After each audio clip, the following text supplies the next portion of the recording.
Welcome to the Level 3 Award in Education Training. Well, we will be running through the units that you will study as part of your course. So the aims of the session is to describe the structure of the Level 3 AET course and how to create a micro teach, which is the biggest part of it. So about the AET, which is the Level 3 Award in Education and Training, it's about being able to create a short lesson to demonstrate your competence, and that'll be enough to get you started to teach in your sectors. So there are 5 key tasks, which are your portfolio, which we're not going to run through today. We'll cover a couple elements, but not in big detail. But the idea is for you to put together a session plan and your micro teach session, so you have an idea what the main thing or the main activities are all about. So your session plan is going to be the biggest aspect of that. So you have to pick a session in a subject that you're comfortable to teach, and it can be absolutely anything. So it doesn't have to be what you're currently doing or what you're planning on teaching. It could be about your hobby. It could be about something that you learned at home. It can be making a cup of tea. It could be absolutely anything. So your session plan needs to cover certain elements, which we'll walk through shortly. So your micro teach is 15 minutes long, and that's give and take 10%. So you need to have a rough idea of how long each part of your session will take to ensure that you do have enough time to deliver it. Remember, 15 minutes is really difficult to capture a lot of evidence. So again, it's really short activities that you're bundling together as part of your session. Your learners who are going to be observing you, so those who you are teaching, they need to fill out an observation form to say how well you did, what you could do better, just room for improvement. So, generally speaking, in the AET, you will observe others when they do their micro teaches, and you'll give feedback to them, and they'll do vice versa, and they'll do the same to you.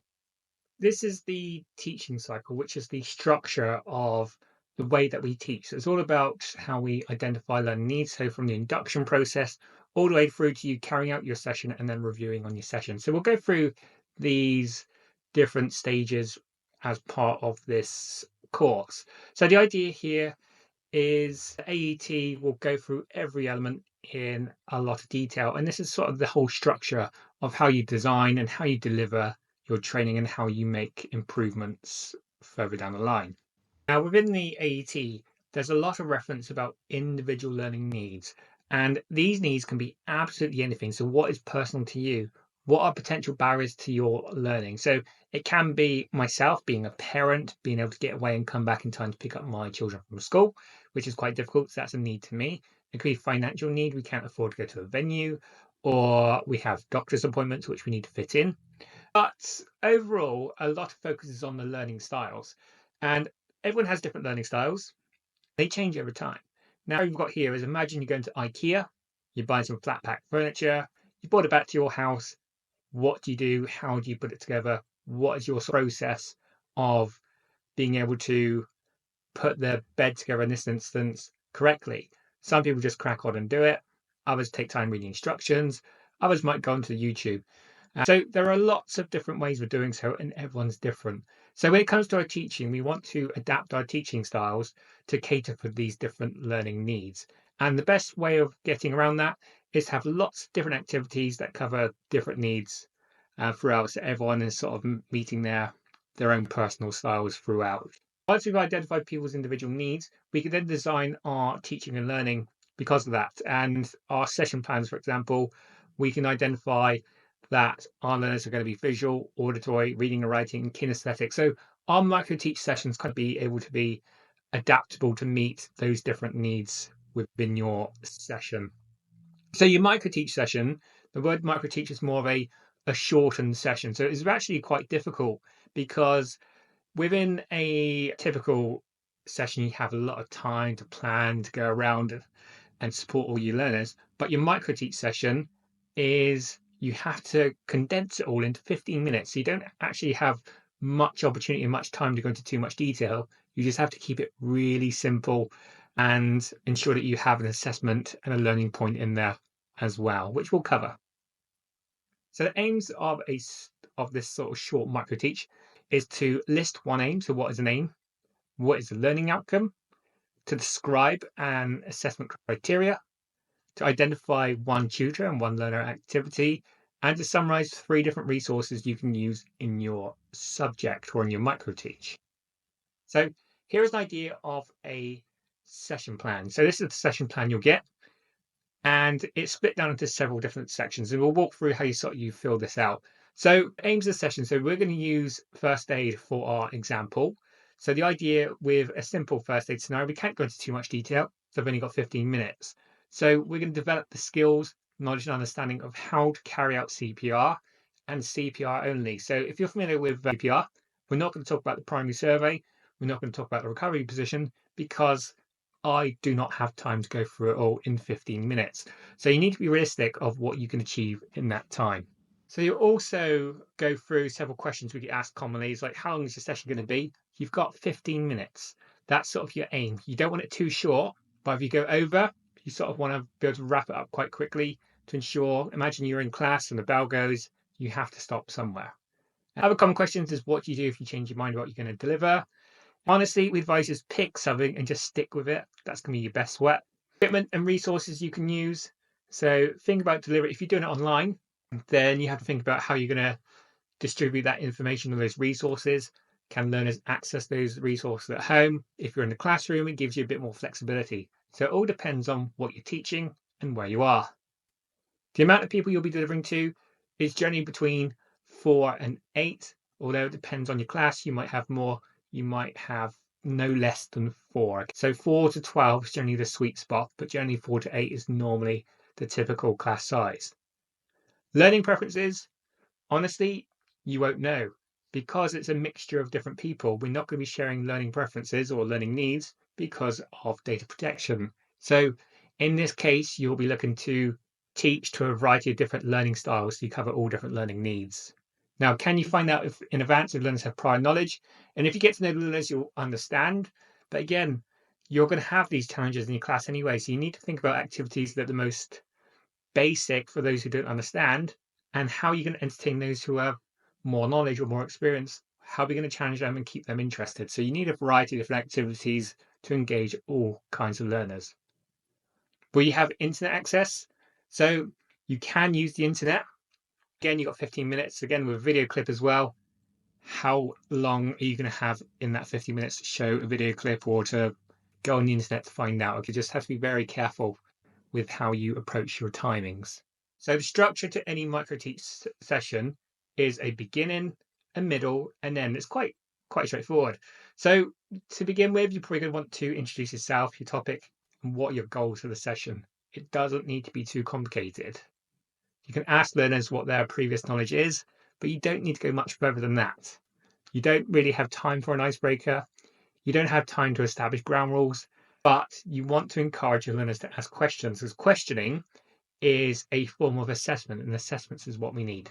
In the middle, you're kind of using a variety of different approaches to include and involve all learners. So you want to ask every single learner a question.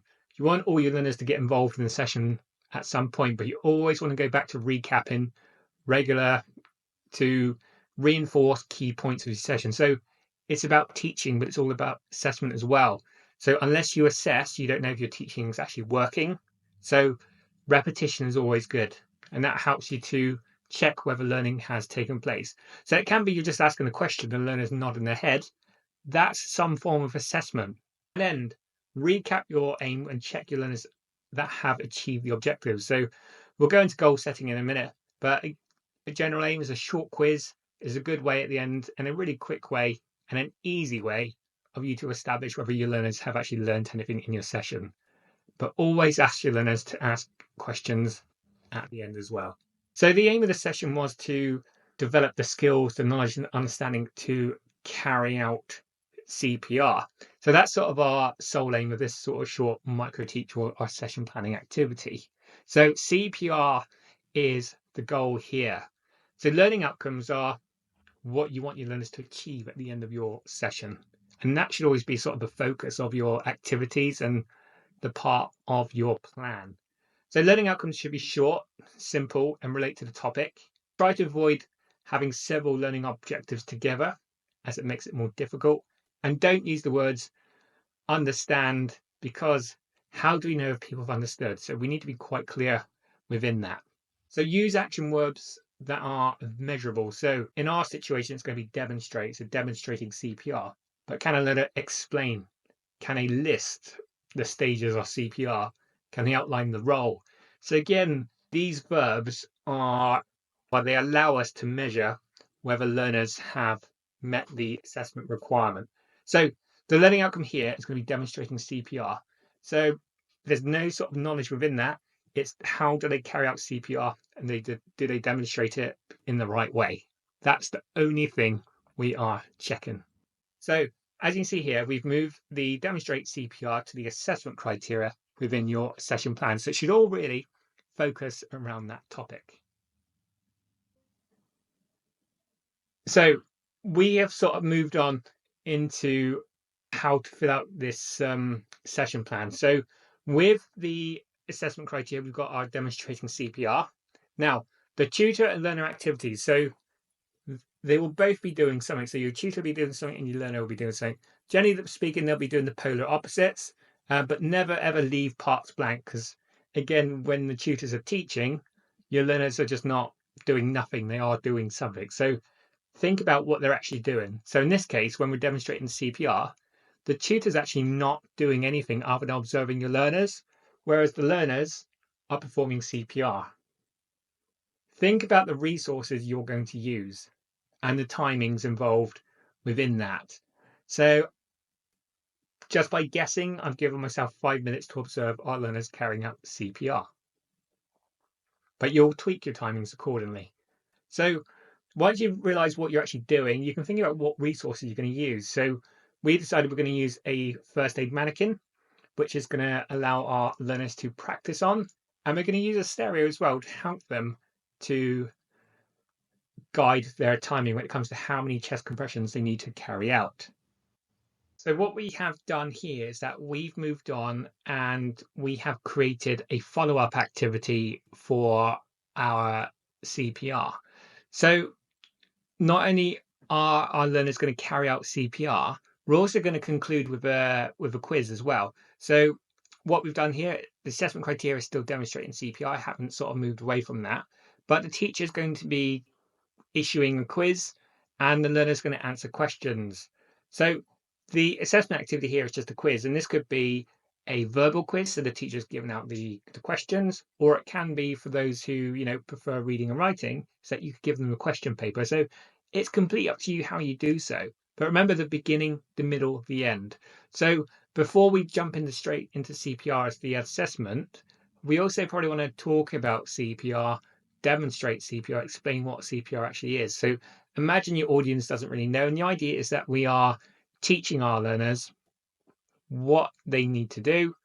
We observe them or we assess them somehow, and then we sort of conclude. So the quiz is going to help us to conclude their knowledge as well. So we're sort of blending everything together. So think about your learner activities, what your learner's doing and what your teacher's doing. What are your assessment activities? And in fairness, there may not be any assessment activities, as we'll cover shortly. Think about your resources. So we're now adding our introduction, so we use up all our 15 minutes now. So there is no assessment criteria. I'm just simply introducing the topic. As I'm introducing the topic, my learners are listening. There are no assessment activities here, but we can use PowerPoint potentially as a resource. I've just chucked PowerPoint in there for the sake of that. Then we'll move on to functional skills. So functional skills are your English, your maths, your ICT, and these are skills that we want to develop for my learners to make them more employable. Now, no matter what you do, you will be developing functional skills somehow. So basics functional skills, literacy, reading, writing, talking, communication. So think about in those elements where you can include them in your activities. Now, we've also added numeracy as part of our CPR. Now, numeracy, when you're doing chest compressions, you do 30 chest compressions, 2 rescue breaths. So there is an element of counting in that. So we've got numeracy that we can include. Now, if you're doing this on computers, then you can throw in digital skills, ICT at the same time. So we want to develop learners as employable as well. So we want to develop those skills on top of the session. So that should be your goal as a teacher. So we should have covered one aim. So the aim there was to demonstrate the learning outcome. We wanted our learners to carry out and to demonstrate CPR. Now the assessment criteria is again linked to those learning outcomes. So what are you going to use? What assessments are you going to use to show and to demonstrate and to clarify that your learners have met that requirement? We thought about one tutor and one learner activity. So in that scenario, we are observing our learners carrying out a demonstration, and resources to use. And they could be absolutely anything. So in this situation, we're kind of using a PowerPoint, but you could explain your topic in a PowerPoint. You could produce a handout. What physical resources do you need to use? And you can actually include things like pens and paper, your laptop, your computer, or anything else that you need to use. I've used Lego, used spaghetti. It could be absolutely anything. So we've covered all these questions anyway, so we're going to skip through these. But remember, 15 minutes is your target. So if you go over 15 minutes, then just be mindful of time. And you can use things like your stopwatch, or I tend to use Alexa. So say, Alexa, set a timer for 15 minutes. Good afternoon, Matthew. 15 minutes, starting now. A simple way of introducing technology into your sessions. So you will agree with your tutor when and where that's going to take place, what time. There might be a pecking order and how you're going to deliver your session. But generally speaking, I strongly advise to stick to topics that you are knowledgeable about, that you're used to, because otherwise you're too worried about the content. You don't come across as confident. But the key things when it comes to your micro teach is having your middle, having your end. So again, what are you teaching, and how do you find out if your learners have met that requirement? So now we've got our plan, we can then facilitate our learning, and that's you carrying out your session. So the key thing to remember is teaching is not actually about you, it's about the learning that's taken place.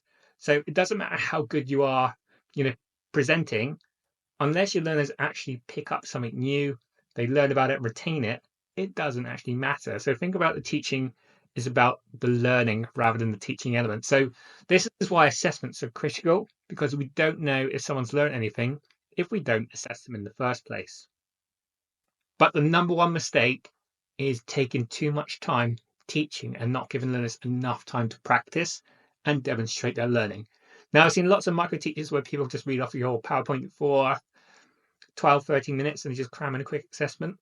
Remember, our learning styles are visual, auditory, reading, writing, kinesthetic. Generally speaking, the more different activities you do, the more different styles you're hitting, so everyone's getting a chance.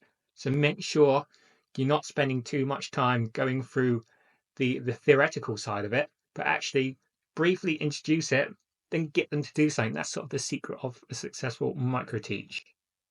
So remember, 15 minutes is your goal, and it needs to be within 10% above or below. Now, the emphasis is on assessing your learning. So remember, if there's no assessment, how can you tell if learning has happened? So assessments can be observations, demonstrations, it can be questioning. Think about in your subject, think about any courses that you did. How did you get to your certificate? There must have been a way you got it. So think about that. And the two assessment types we will sort of briefly cover is the formative and summative. So a formative means that you are checking their progress.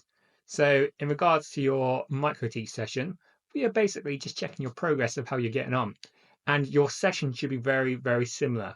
So formative means it's not like the end result, you're not going to pass or fail. It's just checking how you're getting on. So just by asking questions, do you understand that? Can you tell me this? That's a formative part of a formative assessment. So utilize that, ask lots of questions, because actually if you ask questions to every single person, you're including each of them into your session, which is what we want. Then summative is checking that learning has taken place or reached a particular sort of level. Now, as you see, our session plan was quite basic, demonstrate CPR. We didn't actually talk about whether CPR was performed correctly or not. So the summative is sort of your final assessment to say, have they met a particular outcome or a particular sort of grade? But generally speaking, we wouldn't use summative within your micro teach. We just check and see if they learned something. So have they learned one thing from that whole session? And that's sort of what we're checking for, and that's the goal. So other assessment methods you could use are discussions, so having conversations, but again, it's going to be quite difficult for you to measure that, whether they've achieved something or not. So I would generally advise to stick with observations and probably a quiz to see how much they've improved over the course of 15 minutes. But within the AET as well, you'll cover the different elements, such as projects and assignments, which you'll cover actually your portfolio, which is Unit 1. Your work products can be maybe you've been teaching somewhere else and we can use that as evidence. So, for example, you are in a teaching place at the moment and you are teaching others, then potentially instead of you doing your micro teach, you could literally just record your session and you could be observed that way. And lastly, reflection.